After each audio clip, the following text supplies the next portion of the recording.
وطر کی نماز کا بیان۔ حدثني زید بن علی عن ابیہ عن جدیہ عن علی رضی اللہ عنہ قال الوتر سنۃ ولیس هو حتم کالفریضۃ۔ امام زید بن علی رضی اللہ عنہ اپنے والد کے حوالے سے، اپنے دادا کے حوالے سے حضرت علی رضی اللہ عنہ کا یہ بیان نقل کرتے ہیں، وطر سنت ہے، یہ فرض کی طرح لازم نہیں ہے۔ وطر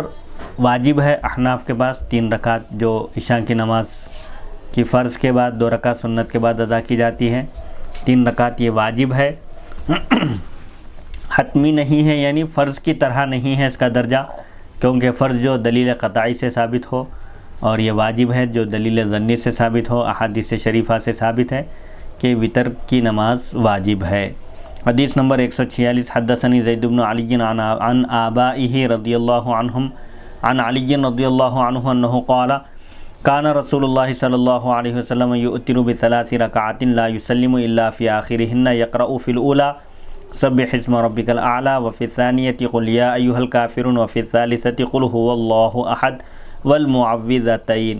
حضرت علی رضی اللہ عنہ فرماتے ہیں نبی اکرم صلی اللہ علیہ وسلم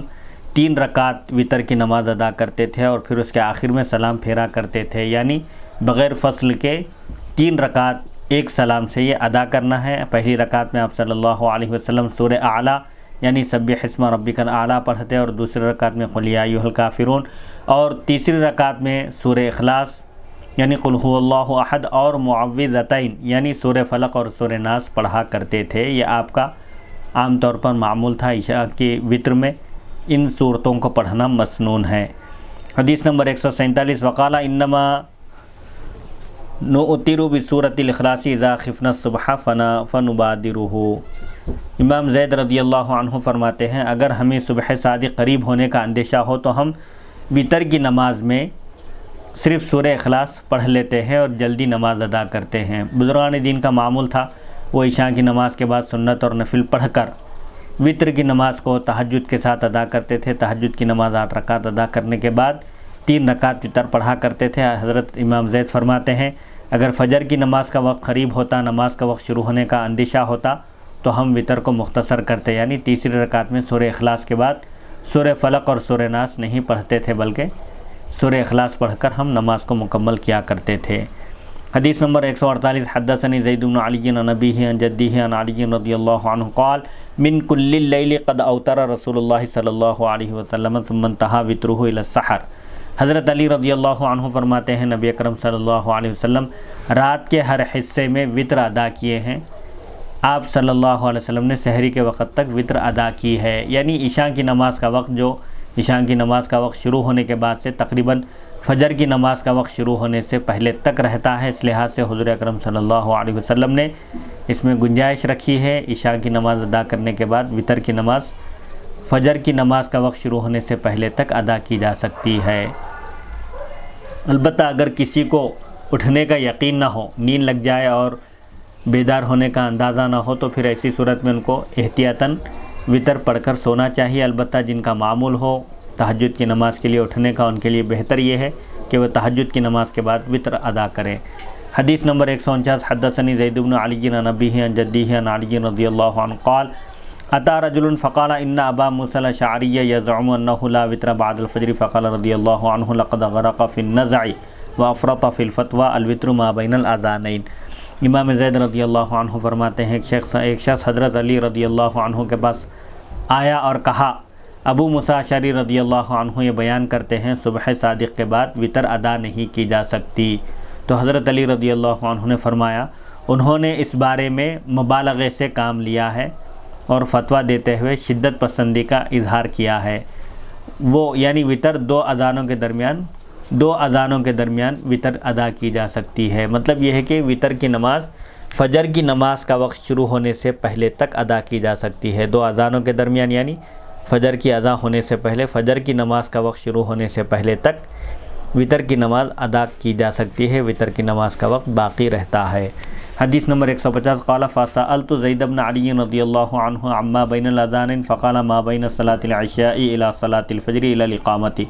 قال رضی اللہ عنہ الوطر لیس بحتم ولا ينبغی للعبد ان يتعمد ترکہ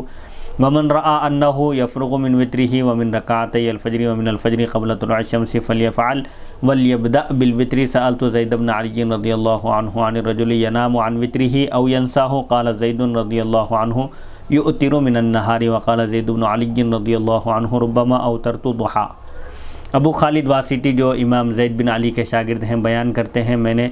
امام زید رضی اللہ عنہ سے 2 اذانوں کے درمیان کے بارے میں دریافت کیا کہ وتر کی نماز 2 اذانوں کے درمیان ادا کی جا سکتی ہے، اس کا کیا مطلب ہے؟ جب میں نے ان سے پوچھا تو آپ نے فرمایا عشاء کی نماز سے لے کر فجر کی نماز کی اقامت تک مراد ہے.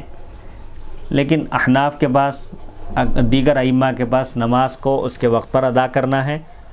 یہ ادا ہے، اور اگر نماز کا وقت گزر جائے اس کے بعد اگر وہ نماز ادا کی جائے تو اس کو قضا کہتے ہیں. قضا بھی صرف فرائض کی ہے اور وتر کی ہے، سنن اور نوافل کی قضا نہیں ہے. اگر کسی کی عشاء کی نماز چھوٹ جائے تو اس کو 4 رکعت فرض اور 3 رکعت وتر دونوں کی قضا کرنا ہے وقت ختم ہونے کے بعد.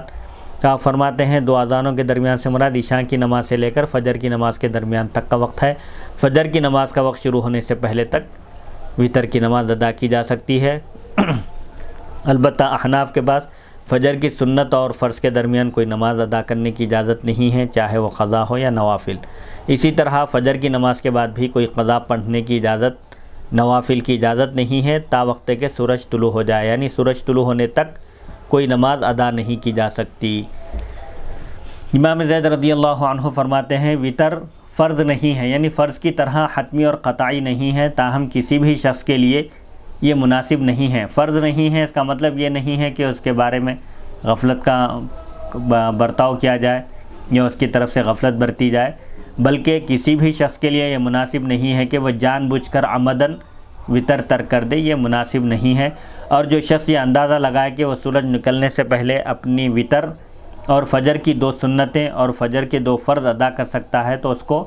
ادا کر لینا چاہیے اور پہلے وتر ادا کرنا چاہیے. امام زید فرماتے ہیں اگر فجر کی نماز کے وقت اتنا وقت ہو، کافی ہو، اتنا وقت ہو جس میں اگر کسی شخص کی وتر چھوٹ جائے اور وہ عشاء کے وقت میں نہ پڑھ سکے